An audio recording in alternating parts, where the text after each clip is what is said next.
Good morning, good afternoon, dear audience. My name is Tobias Hartmann. I'm Product Manager for Reference Data within Deutsche Börse Group, Market Data and Service. And I'm very thrilled to talk today to Benjamin Mühlbauer, the Head of Content Management at Infront ASA. And we are here together to host this expert interview on challenges on how to write up reference data, a practical report. Welcome, Benjamin.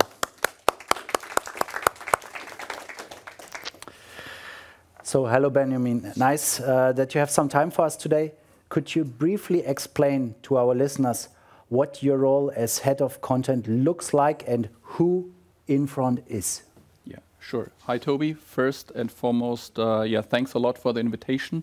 It's a real pleasure for me to have the possibility to discuss with you during the next 15 to 20 minutes about the challenges we have when it comes to the integration of reference data, especially ESG. A few words to Infront. Most of you might know us.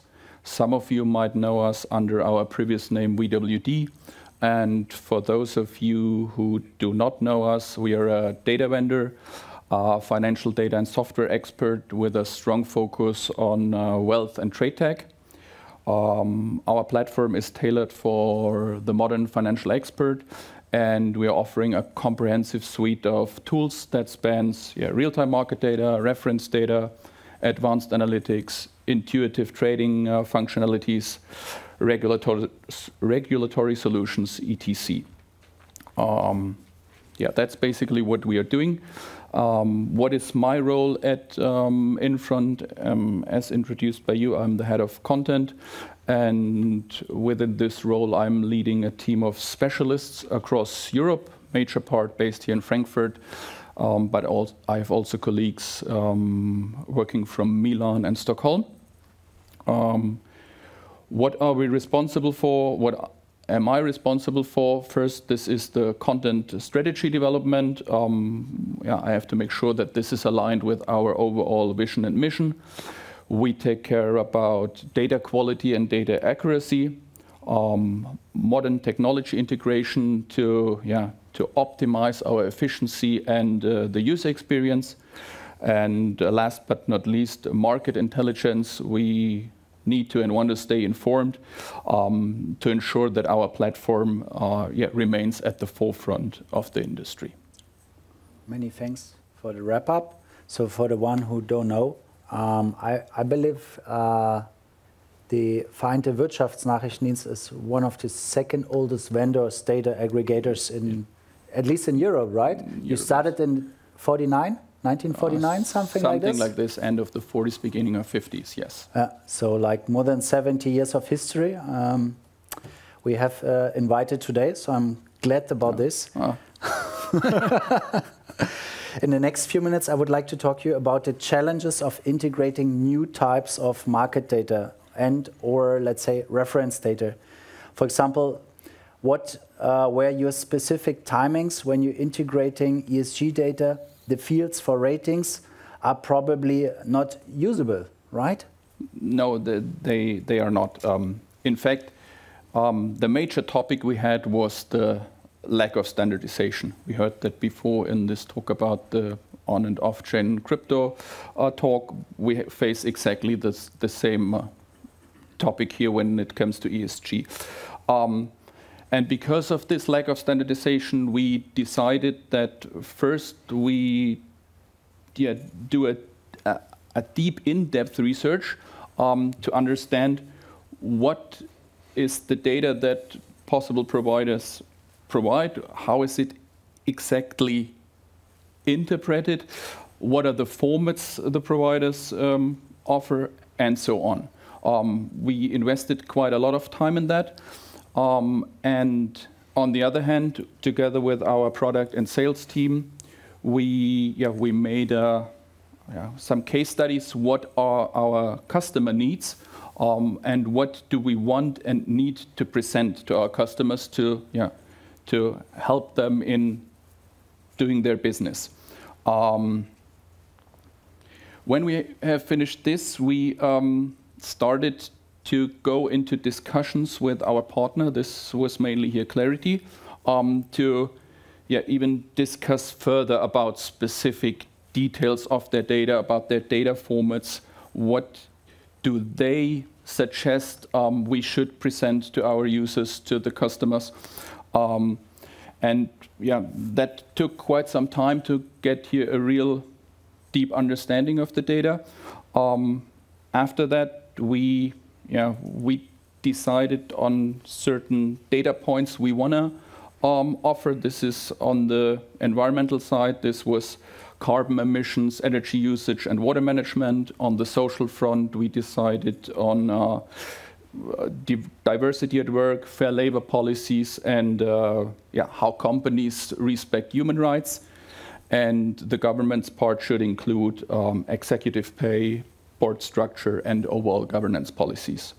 And as soon as we had a clear picture of that, it was clear to us that we cannot and will not reuse data fields or data structures we already had. We decided on our own taxonomy and some new data fields. And what we came up then was, this is our taxonomy with ESG data on top, and then, not surprisingly, split up in environmental, social, and governance part. And you can see here that we identified here the, for us, most important data points we want to offer. On the environmental side, this was resource use, emissions, suppliers and product footprint, environmental governance and processes, governance, resource uses, governance, emissions, and environmental externalities. The social part should cover employees, customer and product, supply chain, community and society, human and physical capital and technology. And finally, on the governance side, corporate governance, corporate ethics and behavior, CSR and sustainability, partnerships, memberships, award certifications, formal and informal institutions, and stability. That sounds like a quite common ESG data set, so to say. But to my knowledge, you have not integrated only one source. It was like more than one. And so here comes my question. When you were integrating different ESG data providers, were the fields or the formats reusable in this case? Yeah, that's a good question, and we thought about how we should tackle this. And we decided, on the one hand, we have the taxonomy we have chosen for us, but then we decided to integrate different providers with their own taxonomy and keep the providers' taxonomy. So we integrated the Clarity data I mentioned before. We also have some data from WM Daten Service, but we kept the WM taxonomy. And as a last example, we onboarded as well EET data, especially for funds. And we decided to keep the EET taxonomy. So because this has for us two advantages. First, we can and do a mapping to our own taxonomy, so the customer is able to get our own ESG data in our taxonomy, and we are also able to provide to the customer the taxonomy from the supplier. That's in fact that we have use cases like this where customer requests, okay, we want to receive and we need to receive EET data for funds, so we have this stored in our database and offer this via our products, so the customer can access to the EET data if he wants. It's very interesting. So if I count this I come up with like roughly 20 data points, so to say. Yes. So you are a great player in the portfolio management space. So is it enough for most of the users of these portfolio management tools? And how does it work in your daily life? Yes, as far as I know, that's enough for most of our users. But that's not the end of the game. We also offer, on a more detailed level, as well data. So, but I've not now listed here each and every data field we cover, but these are the main fields we offer. Okay. Finally, then there's like, we would like to learn something. I mean, it's late, maybe also talking too much about data points. It's not so interesting, but let's have a look into something we can learn. So what is there to learn from these data integrations? So don't do's, should do's. Can you give us some examples on things which went wrong or which went very, very easy? So which is maybe not the case with these kind of data sets, but could you give us some practical insights for everyone who has the pleasure to integrate these kind of new data sets? Yes, certainly I can do this, and yeah, it's not easy, and we learned a lot during the process of the integration, and yeah, I figured out 3 do's and 3 don'ts. Let's start with the do side, and this is standardization is key. As mentioned before, there is no standardization, and I can only suggest invest time in creating a standardized framework. This makes it way easier the way down during the integration process to integrate the data, and if you're able to provide data from different suppliers in your own taxonomy, you enhance the comparability across different providers. The second point is continuous monitoring and updating. What do I mean with this? Establish a system of continuous monitoring and updating of ESG data. The landscape is dynamic, and you need to be informed, and you need to make sure that users have access to the most current information. And the third point, collaboration with providers. I mean, this is in generally a good thing when working with providers, that you collaborate with them, but here we noticed that it's even more important because of the complexity of the data. So foster strong collaboration and communication with the providers. Building relationship allows smooth data integration and facilitates also quick resolutions in case you have any discrepancies or other open topics with the providers. Benjamin, sorry for interrupting you, but just maybe you can add some flavor into this short list. Standardization, how long took it you to get, like, say, along with the first framework? Was it like weeks or months? No, it was more months. It was not only weeks. We had a lot of discussions, first internally within the data content department, but then also discussions with our product team, with the sales team, what are the needs, and it took, can't quantify this exactly, but it was more months than weeks to have this done. So the good advice is like take a quarter of time. Yes. So then maybe things run more smoothly. Second question on that one. You say the continuous monitoring and collaboration is key as well. So how often do you have like a kind of a working circle or like a feedback loop with your sources? We are in constant contact here. So we still have a weekly call with them to update. That they update us, we update them. What we want to discuss, what we want to improve, what we want to change, and I think that's a very good thing to do, and that's very important to be here in a constant contact. Okay, then let's have a look in the don't do's. Don't do's, that's also 3 points that we learned painfully. First is ignoring data quality. Don't compromise on data quality. Rushing through the integration process without looking at the data quality, you should not do this. This leads to misinformation, frustration, and at the end erode trust among your users. So focus on the data quality, even if it takes a bit more time to do the integration process. Second point is overlooking regulatory changes. yeah, that's relatively clear. The ESG reporting standards, they evolve, and it's crucial to stay abreast of regulatory changes to ensure you're compliant.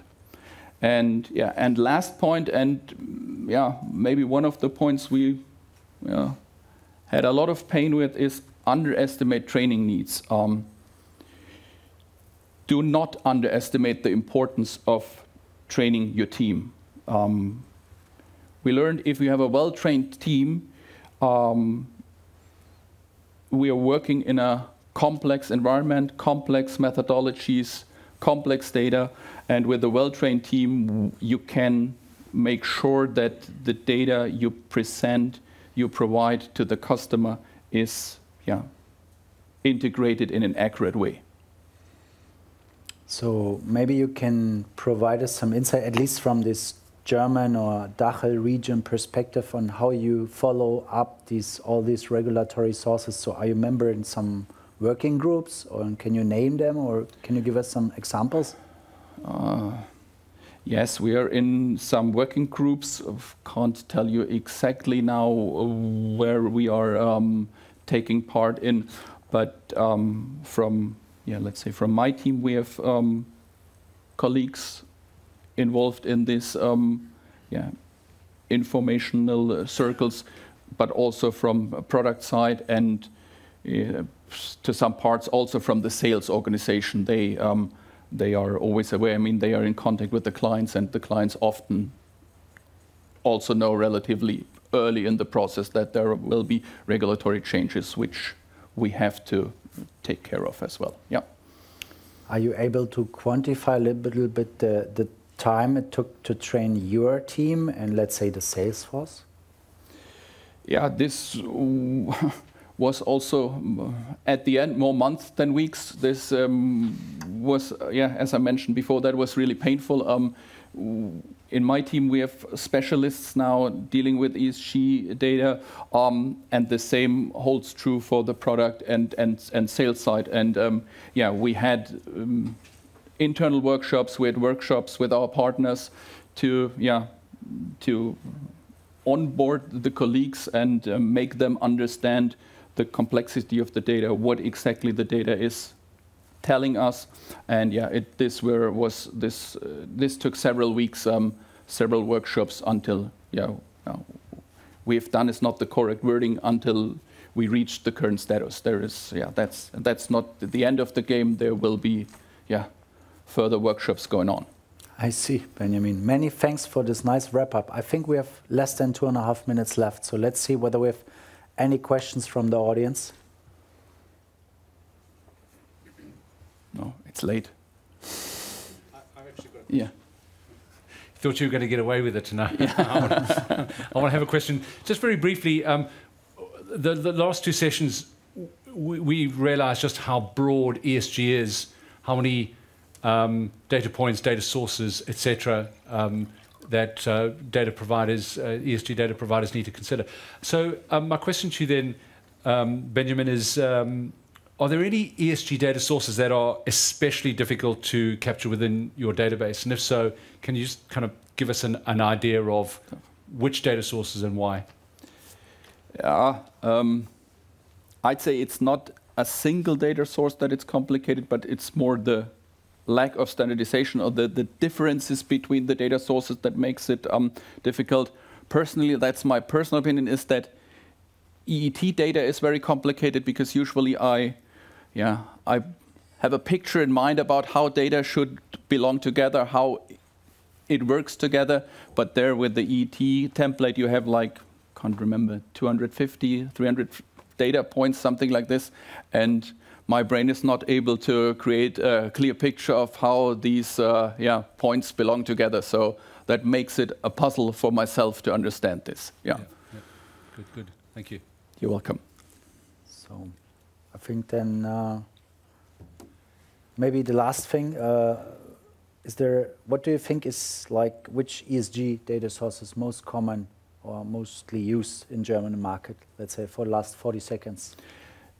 A hard question. I'd say Clarity as our partner, but not only our partner. They have quite a good market share in Germany. And then I know that Sustainalytics, they are pushing hard on the market. They hired a lot of people to work on this in the ESG area, and that's, I would say these are the maybe two major players here in Germany. Yeah, and soon to come, ISS via Deutsche Börse, yes, so to say. So, I would like to thank you very much for this you're very welcome. sound report. And many thanks.